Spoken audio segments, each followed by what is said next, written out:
Hi there and welcome to the October edition of the Redden District Fisheries Feedback video. Autumn is certainly here. The weather's changed with some kind of vengeance. I was fishing into thermals the other day, and that's a first for several months. At least we've got some rain now, putting some much needed life back into the rivers, because conditions, frankly, for fishing have been a bit dire. That's perhaps reflected in the fish that we've got to show you, but even so, there's some great fish in the gallery, so we're looking forward to rolling that. And we've got our usual news, reports and announcements, so let's crack on. Well, Dale, Fisheries Report. I hate to mention the W word, but it might be we're not going to be talking about Wylies. Oh, yes. Yes. Go on, tell us all about it. We've managed to sort of, I would say probably 98% complete Wylies. There's still a few little jobs that we can do around there. But after the slog, and it has been an absolute slog. I mean, we've had issues right from the get-go with boundary issues with the landowner next door, then flooding issues, and it's just been an absolute nightmare to get done.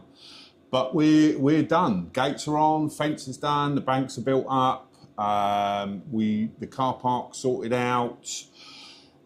All we've got to do is we want to electrofish it just to check what stock we got in there. Then there'll be a new stocking come sort of January, February time, and there's a few of the pegs that we've got to sort out. But other than that, it's done. You can fish 95% of the way round now. Yeah, brilliant. I'm glad to see the back of it, to be honest. I'm sure you are, but we've had some great feedback, particularly about this, I can't swear on the video, but this spectacular fence you put up. What prompted you to put that gate up and the logo? I love it. Yeah, well, the gates, we thought long and hard, because it's really tricky, because it's not, we've put this otter fence up. Well, otters aren't daft enough. They know where a gate is, so they will climb over a gate. And the idea of having sort of steel and stuff poking towards you as you're opening up a gate. So we sort of thought long and hard, and Jim come up with the idea of maybe just cladding the gates in steel, because then they can't climb it, you see. And then, of course, we had this blank canvas, if you like, and we've bought a new printer, and it prints vinyl stickers. So it was an excuse for me to start my graphic designing career. And hence we've got a nice sign. Well, it made me happy. You know how much I like branding. I'll just show you the pictures to people if we've not seen it, but I think it's a fantastic looking job, and I imagine we'll probably see more of these stickers on our venues elsewhere. Quite possibly. Quite possibly. We got one of Jim's friends was a graphic designer, had his own printing business, and he sold up and basically had lots of offcuts. So we went and got all them for free, and so we got a glut of vinyl. So you'll see all different colours and all different patterns all over the place. So Northmoor, you're doing the parking shortly, aren't you? And yes. And Cholsey, yeah? Yes. Northmoor, we're hoping to get there before the end of November and just stick a bit of a hard standing in. I mean, it's not going to be anything, it's not going to be a supermarket car park, but at least it will be somewhere where you're not going to get stuck. That will be in the car park as it is at the moment, halfway up the venue. And basically we just put a bit of hard standing, a bit of hardcore in there, stop people getting stuck. And Cholsey, we're actually going to go out this week, and we're going to cut some more pegs in. They've been down and done a lot of work down there anyway, which has allowed more access, but we're just going to go down and sort of redefine what they've done and maybe cut a few more in. I mean, that's really good news, though. And of course, I went there the other day and took some pictures, which we put up now. The Wildlife Trust who manage that bit of land, what's it, Avon, isn't it? Yeah, Avon. Berkshire, Buckinghamshire and Oxfordshire Wildlife Trust, that's it. Something like that. Anyway, really helpful people. Yeah. And they've cut areas for us. Some areas we're not going to be able to fish because they put some brush down, but already there are new pegs there that we haven't even made yet. Yeah, so yeah. It's a bit of a bonus, there's isn't it? 50% more pegs there now than there was when we sort of first said we'd sort of come along and help. So it's done us a big favour, and what was going to be sort of 2 days' work for us is, I mean, we'll have that done in half a day, I would think. It'll probably take us longer to get the kit there than it will actually do the job. So yeah, all a bonus. Well, I'm predicting a £7 chub from that stretch this winter. Particularly now we're opening up some swims. Yeah, I mean, there's some nice looking spots. Yeah, absolutely. And you've been doing a bit of stocking as well, I understand. Yeah, we put a big order in earlier on in the year because of our plans with Cottage Lane and everything else, and it didn't quite come off this year, so we've postponed a little bit of the order, but we still took on 30 fish, all what they call C4s, which are between about £9 and £12. This is carp, by the way, VS carp. We've put 15 into Englefield and we've put 15 into Cottage Lane. Cottage Lane we've got to be a little bit careful with. This is why we've sort of postponed some of the order, because we've got a glut of carp in Lake 2. We've also got some carp in Brown Lees that'll all get moved over, if you like, so we don't want to go too mad and sort of just dump a load of fish in and have problems later on. So it's a little bit of a suck it and see. So yes, there's some new fish to be caught. Smashing, well done for that. Let's have a look at some of the other programmes that have been running. The last Better Fishing Academy was the Pike Clinic on October the 18th on Flint. I find it incredible that we had some of the best pike anglers in the area. We had a good turnout, as you can see from the picture, of people wanting to learn more about pike fishing and, in particular, how to handle pike. That's very, very important. Yet they never had a single run. Yeah. Well, the trouble is you can't pick your weather, can you? It's a bit like booking fishing holidays. You know, you book them in advance and the weather will do what the weather will do. And I think they just picked the wrong time at the wrong place. Well, I think it must have been the only day that month that the pike didn't feed, because if you look at the gallery that we're going to roll in a minute, pike from everywhere. Yeah, exactly. It's just sod's law, I think, you know. But look, the important thing is that people come along and they learn from, like you say, some of the better pike anglers around the area, and learn how to handle pike, how to catch pike, but importantly, how to unhook them. Exactly. One thing that has been fishing quite well, despite poor conditions, despite the lack of flow, has been the matches, because Redmond District now have been moving some of their matches onto the Thames. Now we've got access to South Stoke, so they've been running the association matches at the back end of the summer and into the autumn on South Stoke, on Cholsey and on Wallingford B. I noticed the October match, even in a low clear river, where Martin Hutchins won it with 16 pounds of chub and roach. There was several other double figure weights, and it was just encouraging to see the match. Actually, the match numbers have been going up as a result of moving to the Thames. Yeah. Well, that's it. Match anglers want to catch fish. It's simple as that. And the Thames at the moment is on form, and even in a poor conditions, it still fishes quite well. So you're going to get bites, aren't you? Yeah, exactly. I think the November, if they're up there sort of around November, early December, I think you're going to see some big weights. Yeah, well, let's particularly if this rain keeps going. Okay, so congratulations to our match section. I hope it goes from strength to strength. Let's roll the gallery and see what occurred in the month of October.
Well, Dale, I think that's what you'd call a mixed bag. Yes, definitely. I think that's the biggest mixed bag we've had this year, to be fair. Hell of a lot of pike from lots of different waters. Yeah. Long water, Kennet, and the weirdest thing of all, if someone had asked me last year, the year before, is the Loddon a place to go and target pike? I probably have said either I don't know or probably not. But look at these, aren't these lovely fish? And Yeah, exactly. where have they been hiding? Yeah, well, I mean, they've always been in there. I've often seen pike in there. And it's the same old thing. Someone puts a pike up and, you know, says where it's caught, and everyone goes, oh, I'll try that. And then obviously it's, you know, it's sort of chicken and egg. And yeah, I mean, the Loddon's got some lovely fish in it. Yeah, well, as we can see, I mean, moving on, Martin Rafferty, old friend of ours and one of our most enthusiastic and effective bailiffs. Martin has fallen in love with the Loddon the last couple of years. Yeah. And look at that 6'2" chub that he had. I mean, what a fantastic fish that was. Yeah, I mean, that's a good fish from the Loddon, without a doubt. I mean, I know there's bigger. I've actually seen bigger than that caught, but that's a good fish from the Loddon. Yeah, and there was another one as well, wasn't there? I think, was it Phil? Let's have a look here. Phil Larkins. Yeah, there's another nice chub there as well. Yeah. Hasn't got a weight on it, but yeah, certainly the Loddon's been doing well. Again, very low, very clear, but great to see fish of that calibre. The other thing I think that we probably need to highlight, and he's got to take the most honest angler award, is this lad here, Dan Hornblow, with that perch. Yeah. He fully admitted he didn't have his scales with him, but if he'd have put that in to the Fish of the Month competition, said that was £4.1. Yeah. You wouldn't have called him a liar. I would not. No. I mean, that is a big fish. Yeah, I mean, it's got one hell of a set of shoulders on it. It's, yeah, I mean, that's £4 plus all day long in my book. Oh, fabulous fish. No, well, congratulations to him. So we've got a right potpourri of angling pictures. Which is the one you've chosen? Well, I've chosen for the Fish of the Month, and you know, I got a little bit of stick on the internet for not giving it to a young girl last time, so I'm not going to get that again. So you had one comment. One comment. Yeah, but it spears me in the heart. You know, to be told I'm heartless. A child hater. Yeah, exactly. So Matilda, yes, you have one picture, and to be fair, I mean, look at that smile. That's what it's all about. Fishing is about smiles, and I think some of the other anglers that have put in some pictures, they need to take a leaf out of young Matilda's book and smile.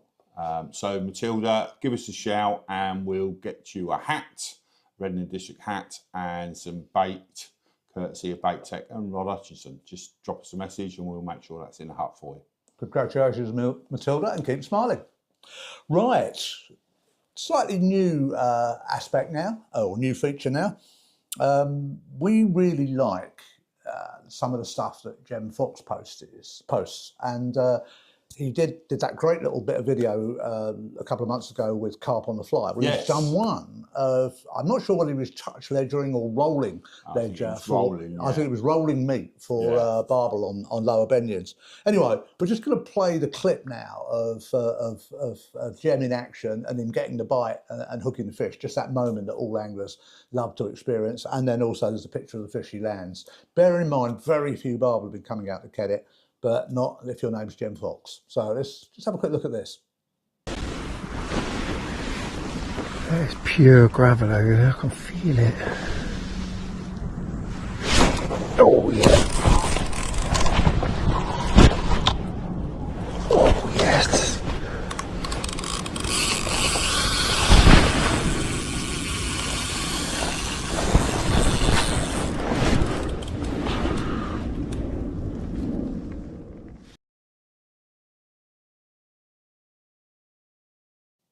So how good was that then, Dale? Yeah, brilliant.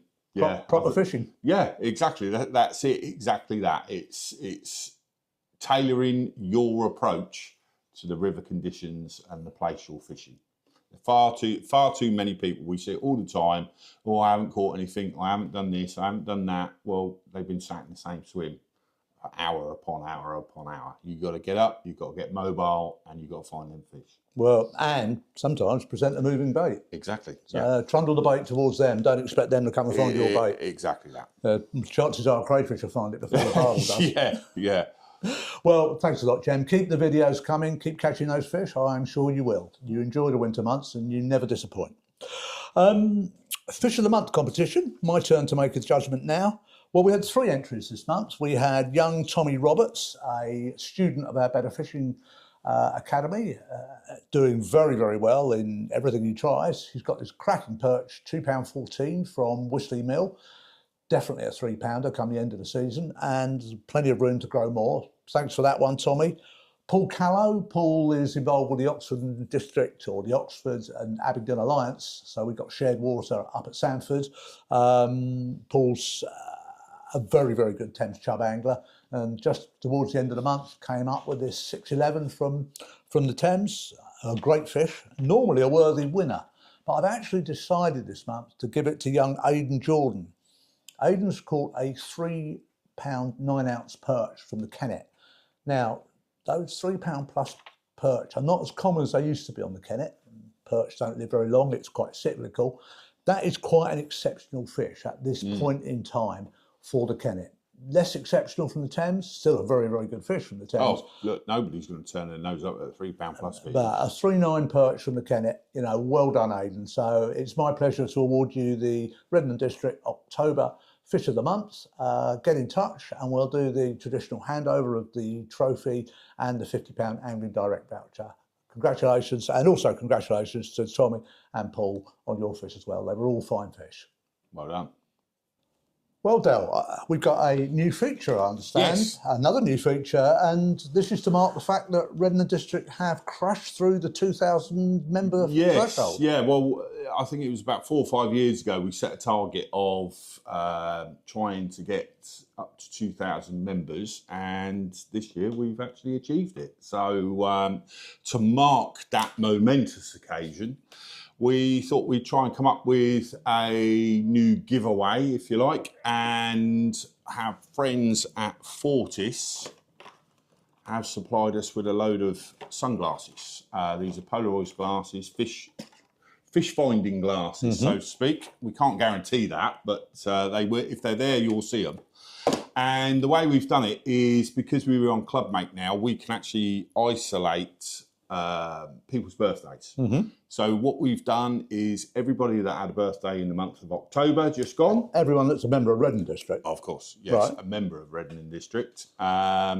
We have put you on a sheet, and what we've got is there's 173 people that have had birthdays in October. Really? So February is obviously quite a good month. Not much else to do. Yeah, dark nights, I suppose.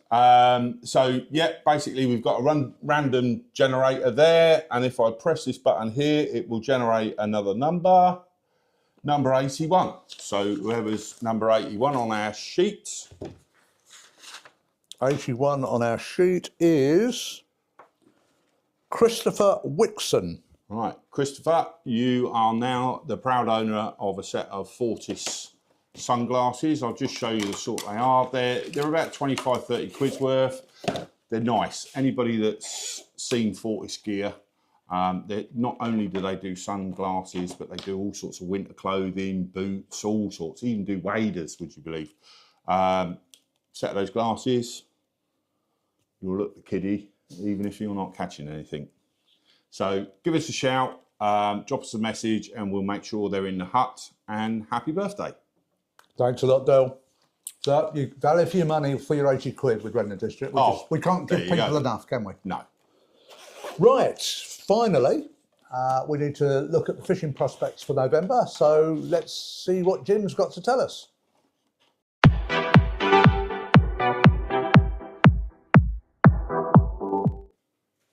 Well, Jim, as I said at the start, I actually cracked out the thermals the other day. Yep. Weather's changing, so what's that mean for the fishing? Oh, it's going to be sort of predatory sort of stuff now. We're fully sort of into this autumn, so yeah, it's going to be your sort of your chub, your barbel fishing, perch, pike, and even the roach when we get some colour in the water. I think the roach are really on it at the Thames at the minute. The Kennet could do with a little bit more water. So as soon as we get that bit of water, get your stick floats out and try and get some of these roach before we really get into this harsh winter. In terms of our pits, I've seen a few questions on the Facebook page. If you had to kind of rank the pits for pike, how would you sort of go about it? I mean, what's the easiest place to get a run? I would say one of our easiest pits is probably Farnham Flint. It's got good numbers of silvers in there, so I think the pike are there just to back it up as such. Obviously, we have the Angling Trust Pike Championships that we held at Farnham Flint. They always do quite well. If you want a real big one, it's not an easy water, but Sonning. I would say if you're looking to target a 20-pound pike this winter, Sonning's going to be a place to go. I don't think you're going to get the numbers you will on Flint, but the rewards are there for a big one for sure. And how about Pinchwood? I mean, that's some big ones in the past, hasn't it? Yeah, it certainly has. Yeah, last year actually, there was a couple of guys putting up on the Facebook page. They were getting some nice fish to sort of upper doubles. So yeah, that's definitely not a place to be neglected either. The nice thing about sort of Flint, Englefield, and Pinchwood. For the guys that are lure fishing, obviously if you're dead baiting, you're sort of going to want to sit in a swim for a few hours or so. But for the lure guys, there's a couple of guys like Marius that have turned up here before. I've seen them in the morning. They're still over here in the afternoon. I say, how you got on? Oh, he's had 2 from Flint. He's had 1 from Englefield. I only got a couple of hours in on Pinchwood as well. So for the guys that go around with a lure rod, stay mobile, and you can get around these 3 pits in a day and have a good day's fishing. Interesting. And chub prospects? Yeah, plenty of chub to be caught. The Thames, obviously, there's plenty of chub going up on the Facebook page at the minute. But the Kennet's still got plenty of good chub in it. Obviously, we've seen on the Facebook last winter as well. The Kennet's been doing chub to almost £8. So the Kennet's definitely not a place to be neglected. As much as you see, the Thames, there is plenty of good chub fishing to be had on the Kennet. And as we see with Jem's video there, stay mobile, don't be sitting in a swim all day. I can guarantee you that's not the only swim that Jem fished that day. I reckon he would have fished multiple swims that day, and he's staying nice and mobile, which means he's got a chance at a lot of fish in a lot of different areas.